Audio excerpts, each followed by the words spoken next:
Welcome to Digging Deep. My name is Dan Cates. During our study, we want to consider for a few minutes Scripture and science.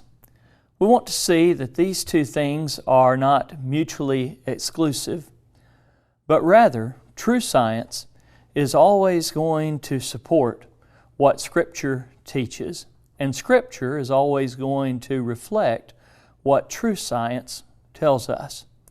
Now, in our world today, we have so much division when it comes to science, and that's true not just in the United States, it's true in other countries. We can think about the division, for instance, among environmentalists and those who do not feel that there is a significant effect which man is contributing to the climate. We can think about the arguments that people have as to when life begins and other things along that line. But I would suggest the biggest of these areas of disagreement is along the lines of evolution or the Big Bang, uniformitarianism, and other such that have to do not only with origins, but with why things appear the way today that they do. When we consider Scripture, Scripture is not a science book. But that said, Scripture is always going to be accurate in its science. We also need to appreciate that science is not automatically anti-science. In fact, we're going to talk about what true science involves. First, we need to appreciate that there is a very strong war taking place on the part of the secular world against Scripture. And it's important for us to be able to fight back. It's important for us to be able to answer the arguments. The only problem is that our platform to answer those arguments may be limited to a pulpit on a Sunday morning, a lectern in a Bible class, an open Bible across the table from one who does not believe that the Scriptures are accurate when it comes to matters of this physical world around us, that we're only talking about a book that concerns itself with that which is spiritual. The media, the education system, politicians, and others have been very loud and very strong in working to tear down the foundation of the truth of Scripture from this scientific perspective. We see this, for instance, in our schools where those who believe in a literal reading of the book of Genesis, especially those early chapters of the book of Genesis, are not allowed teaching positions. We see this in our government when more and more decisions are made which effectively are made because man is viewed just as any animal, just a little higher than the apes, so to speak. We even will see this sometimes in religious circles when there are religious groups, even whole denominations, that will reject the idea that we have to read Genesis literally. So this is an area where we are attacked, and we're attacked often. Let's consider, first of all, that there are some fundamental differences between Christianity and the literal reading of the Bible, not only from the spiritual perspective, but even from the physical perspective, and the so-called scientific community and what they generally will read the Bible and consider it as mythology and so forth, and their doctrine of evolution. Let's consider these differences. First of all, on the one hand, those who accept the truthfulness of Scripture will say that there is a Creator. Those on the other hand will say, no, the universe is self-existent. Those on the first hand will say the earth is very young. Those on the other will say the earth is very old. Those on the one hand will say there's a higher being than man. Those on the other hand will say, no, man is the highest being. And then there will be an ellipsis, yet, as if something greater is going to come along.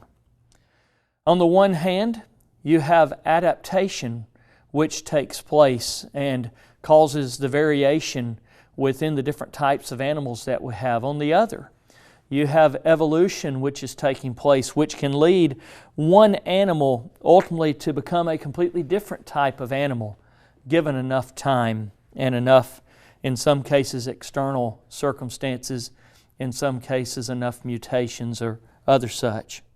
On the one hand, you have neither that mutation and natural selection taking place in order to cause an animal to become something that it wasn't. But on the other hand, you have those being necessary to the development of different forms of animals. And on the one hand, you have man being above the animal kingdom, and on the other, man's being a descendant of the animal kingdom, and therefore an animal himself. We see then a great gulf between the two sides. On the one side, the Bible is held up. This is truth. On the other hand, a science book is held up. This is truth. If they are teaching things which are at odds, they can't both be true. So we could ask this question: is that which is called science true science? I would suggest it is not. And we'll present a number of reasons why we would suggest such. Number one, true science is that which deals with things which have been observed.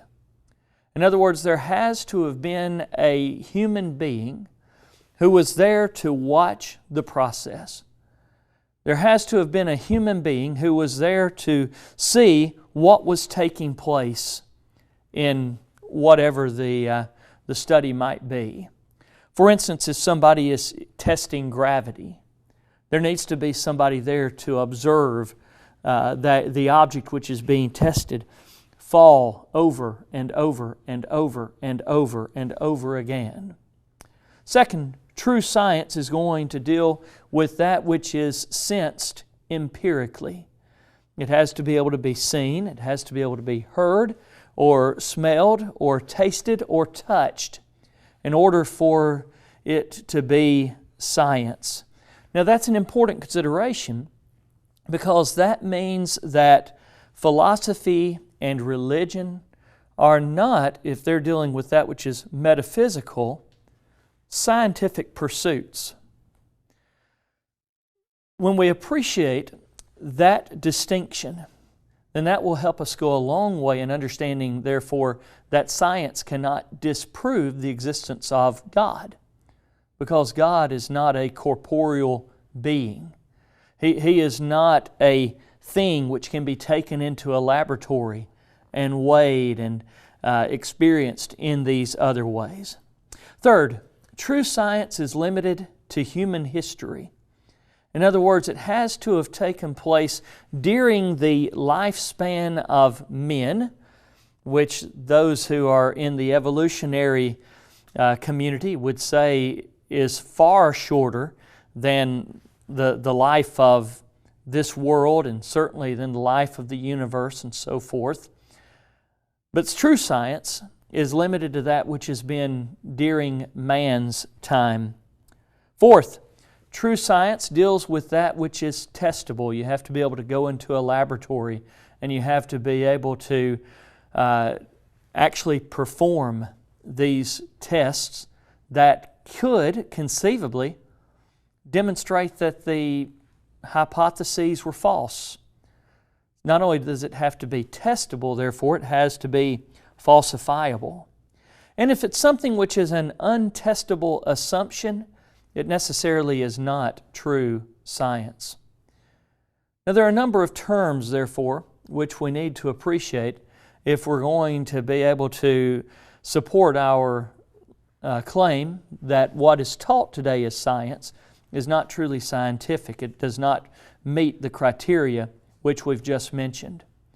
First of all, we hear the terms hypothesis, theory, and law in scientific circles, and more we're hearing the word fact in scientific circles.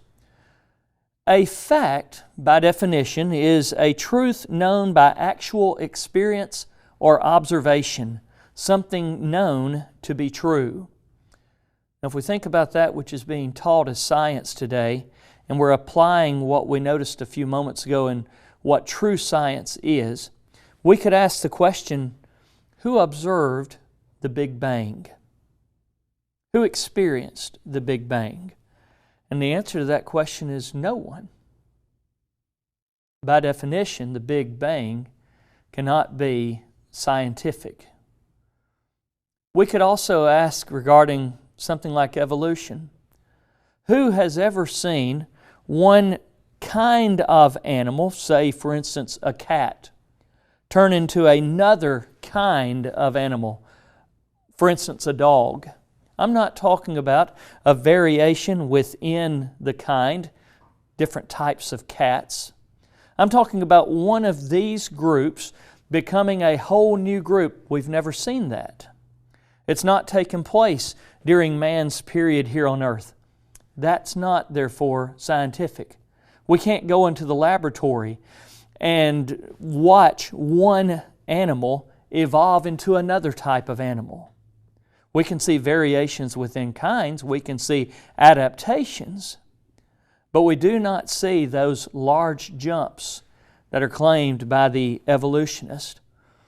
The word hypothesis is a tentative explanation for an observation, phenomenon, or scientific problem that can be tested by further observation. There's not a test you can perform that will cause something to evolve into something else. It can't be a hypothesis. A theory is a set of statements or principles devised to explain a group of facts or phenomena, especially one that has been repeatedly tested or is widely accepted and can be used to make predictions about natural phenomena. Men have never been able to create life, and yet at some point life had to have begun. Biogenesis, life came from nothing. Abiogenesis, life did not come from nothing. Abiogenesis says life came from nothing. No one can go into the laboratory and produce life from nothing. We cannot devise a test whereby abiogenesis can take place, and yet it must have taken place in the past if the evolutionary model is correct. The word law, which is the weightiest scientific term, is a formulation describing a relationship observed to be invariable between or among phenomena for all cases in which the specified conditions are met. That word tells me that if evolution is taking place, then everything must be evolving at the same time. If everything is evolving at the same time, and we live in a world which houses billions of humans and manifold billions, trillions, and so forth of different types of animals and plants, why is it not even one, much less all, not even one example of evolution can be set forth? I would suggest that Scripture provides for us the answer that man was created and he produces after his kind, as do the animals in their kinds. This has been a presentation of GBN, the Gospel Broadcasting Network.